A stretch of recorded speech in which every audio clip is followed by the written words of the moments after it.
The next question of CODECHEF starters 118 is joint states. So basically in this question we are given an array A1, A2, so on till AN. So here AI represents the total number of literate people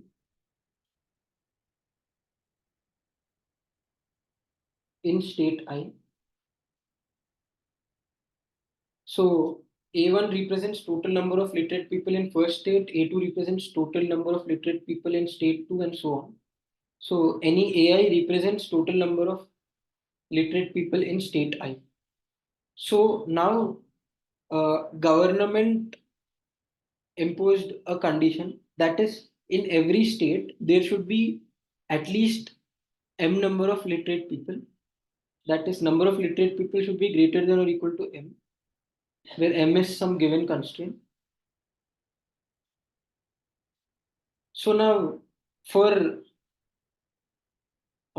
each state to satisfy the following condition, for the array to satisfy the following condition, uh, what government can do is pick two consecutive states and merge them into a single state.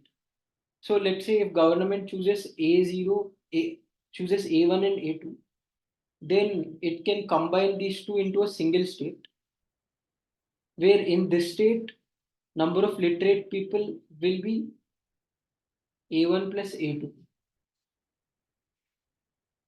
So this way government can combine any two consecutive states, and now government can even pick this combined state and then combine with A3 and so on. So this way government can combine any two consecutive states each time and make a new state. So by performing these type of operations, government should end up with certain states finally,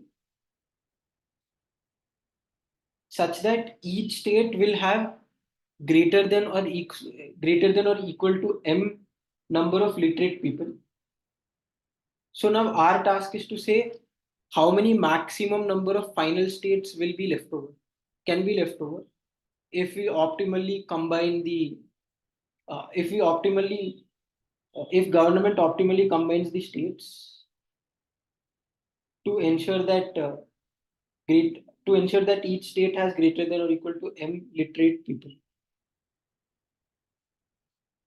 So in other words, if we see, let's say we initially have array A1, A2, A3, so on till AN.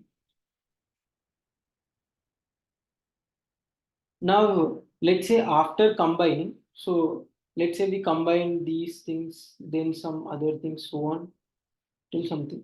So after combining, to ensure that the following condition satisfies, that is, the final state should have greater than or equal to m number of literate people.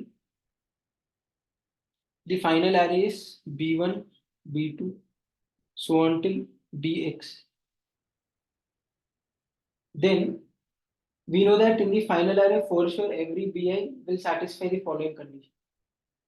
Bi will be greater than or equal to m, because this way we combine to ensure the following condition satisfies, the necessary condition satisfies. So this is for all I less than or equal to x.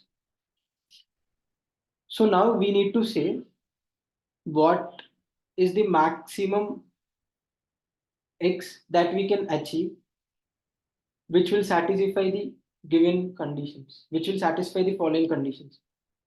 That is, once we get the final array by performing the operations mentioned, combining two adjacent elements, uh, then each and every final state should have greater than or equal number of should have at least m number of literate people. That is, bi should be greater than or equal to m for every I in the range 1 to x. So satisfying these all set of conditions, what is the maximum x that we can achieve is what asked in the question.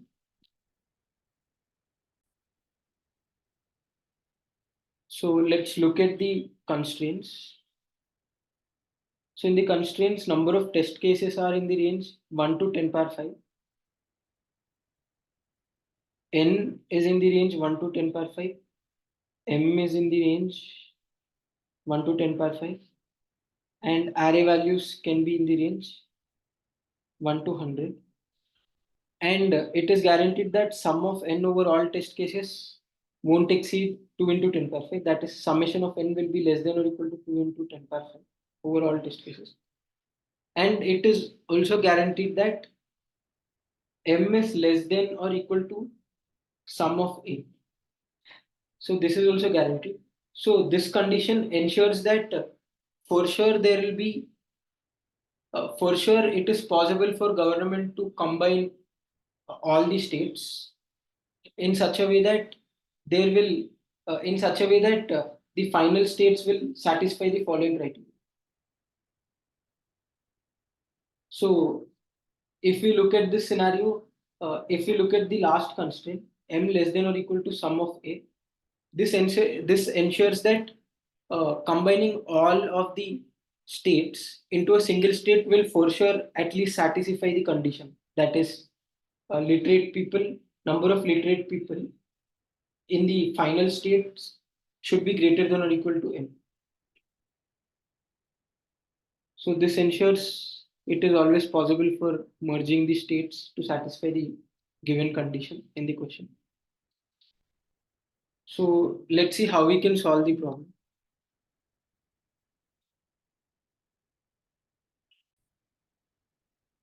So let's consider the following example. And with respect to this, let's see how we can solve the problem. So to solve this, as our aim is to maximize the final states,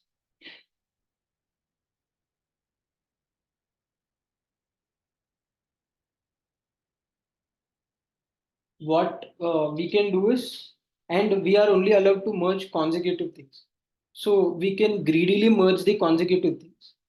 That is, let's say when we are merging the consecutive things, once the number of literate people from left to right, then once the number of literate people goes greater than or equal to m at any point, we can stop and make that a new state, right? And then start on with a new state. Make that a new state and start on with the next new state. So this way we can greedily proceed. So let's see how we are solving this. So initially when we are here, we assume that we are extending, we are picking elements for the current state. So till here, the literate people, number of literate people are 2 in this state, 2. And if we merge the next state into the current state, then it will be 5. Then if we merge the next state into the current state, we'll add on a 3. So 2 plus 5 plus 3, which is 10 people. And then we can add on 6. So now 2 plus 5 plus 3 plus 6, which is 16. So till here, 16 number of by merging these 4 states, we could achieve 16 number of people in the state, 16 number of literacy people in the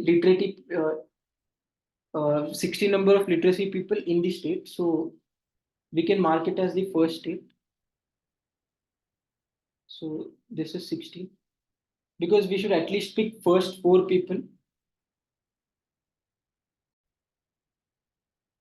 for the literate people to be at least 15. Now, as we already reached the mark for the current state, that is literate people should be at least 15. Now it's optimal for us to stop merging states to the current state and start off with a new state. So here we'll be starting off with a new state. Now in this state, 9, 11. So 9 plus 11. So if we see 9 plus 11, which is 20.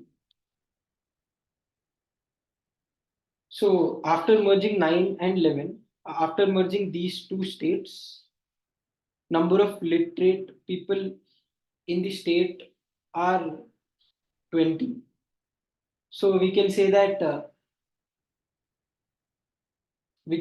merging these two states is sufficient, and we don't merge any more states as we are greedily processing. It's always beneficial to maximize the final states. It's always beneficial to start off.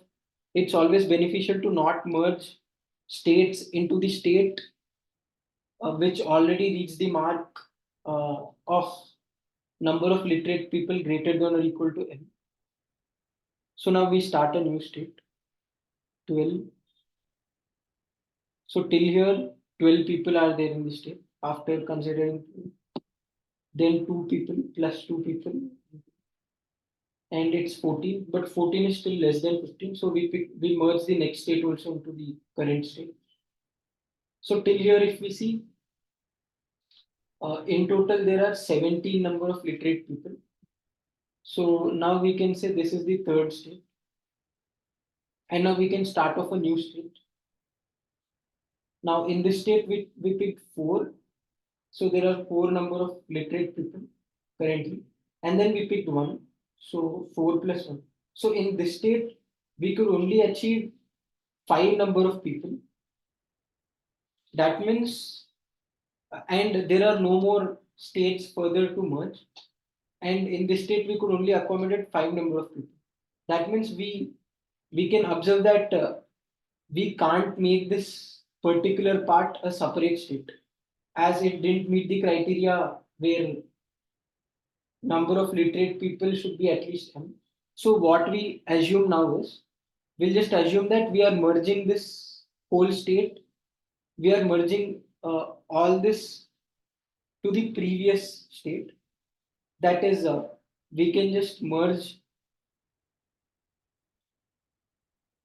all these states into this state. And always this kind of state will exist, as it's guaranteed that m will be less than or equal to sum of a. This just means if we just take the sum of all the elements in the array, then for sure it will at least be equal to n. So that is why this state will exist if a scenario like this exists. That is, for the last state, if the sum of literate for the last state that we are dividing, if the sum of literate people that we merged till now is less than m, then we can always merge that to the previous state, which satisfied the condition that there should be at least m literate people. So this way we can just greedily keep finding out. This way we can greedily extend our current state, and then based on the condition, if it's satisfied, then we can stop extending and start a new state and start merging the initial states into that new state, just like how we did here. So for this maximum number of states, maximum number of final states, which will satisfy the condition that the state will have at least m literate people, is 3.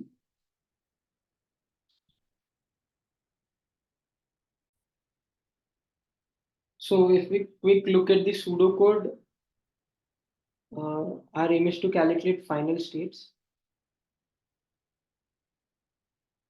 and S represents